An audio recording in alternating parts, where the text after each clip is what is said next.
তোমরা কি কখনো এমন একটা জায়গার কথা শুনেছো যেখানে গিয়ে অনেকেই বলে কিছু একটা অদ্ভুত শক্তির অনুভব হয়? আজ আমি এসেছি আসামের বিলাসীপাড়া এলাকা সাপোর্ট গ্রাম এক পাহাড়ে, যেখানে রয়েছে এক রহস্যময় মন্দির, সাকাতি মায়ের মন্দির। এই মন্দিরকে ঘিরে শুধুমাত্র বিশ্বাস নয়, রয়েছে অনেক অজানা, অনেক চমকপ্রদ ঘটনা। পুরাণ অনুযায়ী যখন দেবী সতীর দেহ 51 পিঠে বিভক্ত হয়, তখন তার হাতের শাখা এসে পড়ে এই পাহাড়ে, আর এই থেকেই এই জায়গার নাম সাকাতি। কিন্তু এখানে শেষ নয়।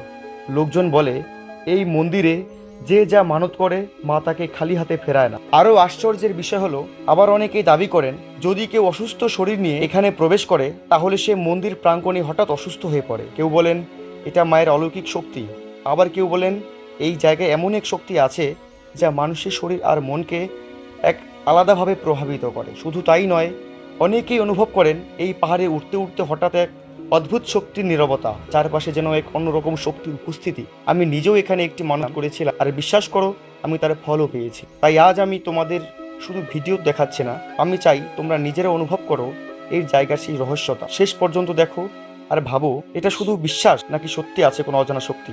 সময় পেলে একবার নিজেই এসে দেখে যেও। জয় মা সাকাতি।